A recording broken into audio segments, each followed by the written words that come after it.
Assalamualaikum warahmatullahi wabarakatuh. Saya Amna Firdaus dengan NPM 2308260130. Pada video ini saya akan membuat video tugas semester antara pada blok MOI dengan topik inflamasi. Baik, jadi inflamasi ini adalah respon protektif tubuh terhadap berbagai rangsangan yang merugikan seperti patogen, kerusakan jaringan, atau zat iritan. Nah, tujuannya ini adalah menghilangkan penyebab cedera, membersihkan sel atau jaringan yang rusak, serta memulai proses penyembuhan. Inflamasi ini dapat diklasifikasikan berdasarkan beberapa aspek. Berdasarkan durasi, inflamasi ini dibagi menjadi akut dan kronis.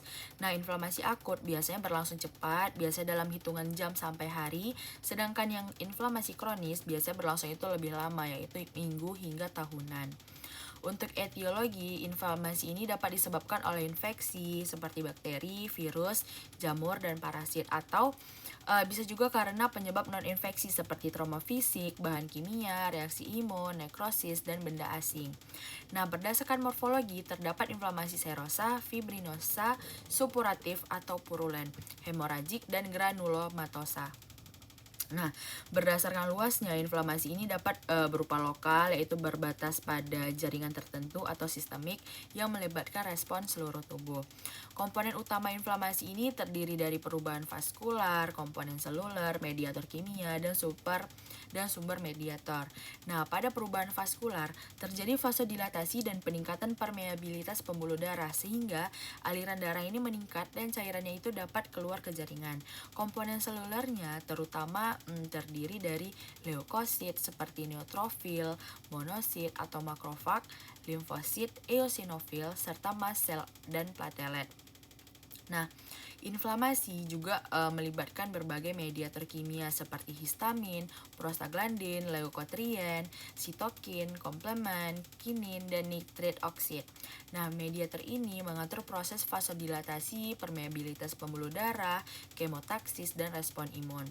Tanda dan gejala inflamasi ini dikenal sebagai cardinal signs, yaitu 5 tanda utama. Yang pertama ada rubor atau kemerahan, ini karena vasodilatasi dan peningkatan aliran darah. Yang kedua ada kalor atau panas, ini juga akibat peningkatan aliran darah. Yang ketiga tumor atau pembengkakan, disebabkan oleh keluarnya cairan dan pembuluh darah ke jaringan.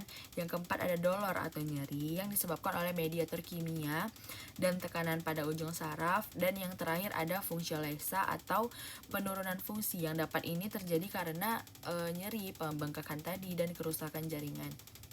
Nah, jika inflamasi cukup berat atau bersifat sistemik, dapat muncul demam, malaise, kelelahan, serta penurunan nafsu makan. Patogenesis inflamasi ini dimulai dari recognition of injury, yaitu tubuhnya ini mengenali adanya cedera atau patogen melalui sel seperti makrofag, mast cell, dan dendritic cell. Nah, kemudian terjadi release of mediators, yaitu pelepasan mediator kimia yang memicu respon vaskular dan seluler. Nah, tahap berikutnya adalah vascular response. Ini berupa vasodilatasi dan peningkatan permeabilitas pembuluh darah, sehingga cairan dan protein plasma ini keluar ke jaringan. Nah, selanjutnya terjadi cellular response, yaitu leukositnya ini menempel pada endotel, kemudian melakukan diapedesis atau keluar dari pembuluh darah dan bergerak menuju lokasi cedera melalui proses kemotaksis. Nah, setelah sampai di lokasi, leukosit ini membantu mengeliminasi penyebab inflamasi seperti patogen dan jaringan yang rusak. Lalu tahap terakhir ada resolution and healing, yaitu mediator inflamasi dan sel-sel inflamasi yang dihilangkan, kemudian jaringan mengalami perbaikan dan regenerasi.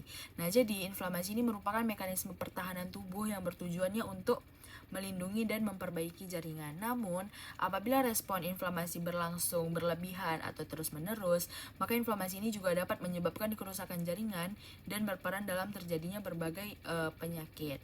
Baik, sekian presentasi dari topik inflamasi yang saya bawakan. Mohon maaf apabila ada kekurangan atau kesalahan. Terima kasih telah mendengarkan. Saya tutup video ini dengan doa penutup majelis. Subhanakallahumma wa bihamdika asyhadu alla ilaha illa anta astaghfiruka wa atubu ilaik.